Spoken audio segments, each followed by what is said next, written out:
What's Gucci with the veterans, military? Hey, today we're going to be talking about U.S. Army Ranger School and VA disability claims process.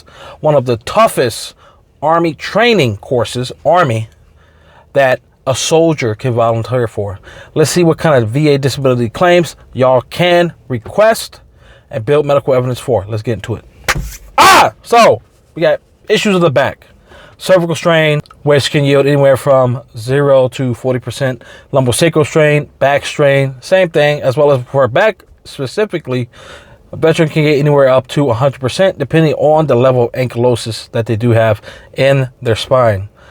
Outside of that, there's secondary disabilities, arthritis, sciatica, radiculopathy, and both the upper extremities spawning from cervical strain and the lower extremities spawning from low back strain. But let's go into some common issues that veterans and or active duty military can start building medical evidence for, that's clearly related to the training in which, soldiers, as well as, some select services who, I know some Marines who've gone to Army Ranger School, but hey, to each his own. But hey, these are some common things that veterans and military can file for when it comes to VA disability claims. And we got one of the first issues is going to be osteoarthritis, anywhere from 0 to 30%, depending on your level of issues, your level of severity. And for some reason, the VA does classify this as a cold injury disability, but it's up to you first to go to medical, get diagnosed with this. After that, if you have any severity of issues throughout the years, make sure you maintain medical evidence, continuity of care, especially if you're active duty. I know it's hard. A lot of military, they don't do that because, hey, trying to hold my billet, trying to stay fucking competitive for promotion. However, you still need to go in, get this treatment. You don't necessarily need to go to military doctors. There's always options. If you got TRICARE, go outside base. If you don't have TRICARE, pay out of pocket. Find a doctor that you can go get evaluated throughout the years, wherever you may be PCS to. Locate that doctor that can help you build medical evidence along the way. That's a proactive approach to the VA disability claims process. Yeah, I got a couple of comments. How am I supposed to know this? How am I supposed to go to medical? Blah, blah, blah, blah. When there's a will, there's a way. And when it comes to once a service member has become a veteran, they find that will and a way to get compensation. So y'all should use the same level of thinking when it comes to building it on the front end, whether you're in military or if you're already separated. So moving on from that. Then we got rheumatoid arthritis, same thing, yields 20, 40, 60, and 100% for that. So definitely, if it applies to you, make sure you go in, get a diagnosis, and if your level of severity and issues equate to multiple joint arthritis, definitely make sure that you're going in, getting diagnosed, getting treatment for these issues. Because once you separate and you're a veteran now, or maybe you didn't get diagnosed while you were in, you got it now. Have that doctor evaluate where did that disability had its onset. Obviously, not current day. Hopefully you don't have rheumatoid arthritis in your family tree, because that's going to be an issue, especially if it's related to the family. But if not, if it's more than likely it came from this training, U.S. Army Rangers, and possibly the training that you did afterwards in your unit related to Army Ranger type of training. Definitely document it, build the medical evidence. Moving on from there.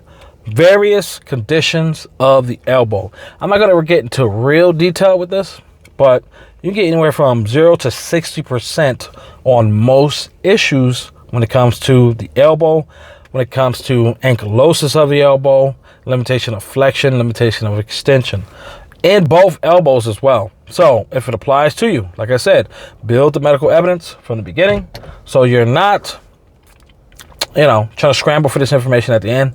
Or even if you're already at the end, if you're a veteran right now, you have that training certificate, you have the badge and the completion, everything. Starting from your training, all the way throughout your military time up until veteranhood right now, you definitely got to capture everything with a personal statement. If you didn't go into medical and document these things, it's going to help you in the long run, because it helps establish many issues did you have with your elbow specifically, or your knees? If you went into medical, if you got it, pull it from your service treatment record or STRs, attach it to that claim you plan on filing for your elbow, for your knee, for your hips, for cervical strain, whatever the case may be. Build. You got to build the medical evidence, be organized. If you already have it, pull it, and, hey, refer to fucking cervical evaluation on X day, whatever fuck. So, the more organized you are, the better the VA disability claims process is going to be for you. Moving on from that. Carpal tunnel syndrome.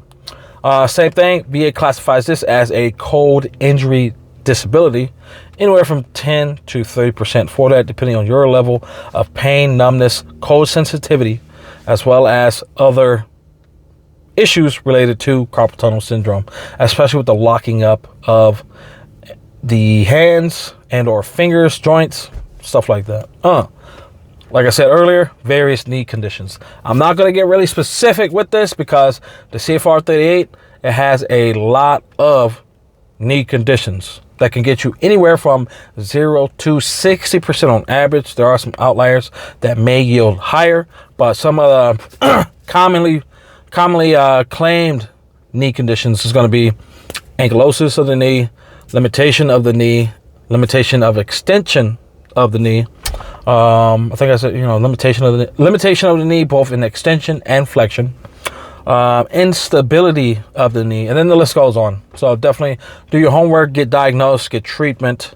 X-rays and MRIs are going to be your best bet when it comes to any or majority of these disabilities. Musculoskeletal issues, X-rays and MRIs is going to be your best bet. Mainly MRIs, because it shows both the bone as well as any nerve damage and stuff like that. So, tip for the wise. And lastly, we got cellulitis, skin issues. Anywhere from 20 to 50%, depending on your level of severity. It doesn't really go into details here in the CFR 38, nor does it say it in the M21-1 adjudication manual. But depending on your level of severity, how big those scars are, skin infections, if it's continuous, chronic, pain, all of that gets considered when it comes to establishing that VA disability rating, if that makes sense. But hey, if y'all like this type of content, let your boy know. Just wanted to get on here right quick, introduce a new series that we're going to be talking about, U.S. military. If y'all like this type of content, like, share, subscribe. Comment down below if you have or if you haven't already tried to get service connected for any of these disabilities and or other disabilities and injuries that you have that spawn from your time in U.S. Ranger School, and you've been dealing with it throughout the years. You possibly haven't gone into medical yet, but definitely you need to get this taken care of. You need to get treated, and by all means, above all else, you need to get compensated for the injuries and the disabilities in which you sustained while serving this great nation of America. Until motherfucking next time, y'all know what fucking time it is. Debo out, baby.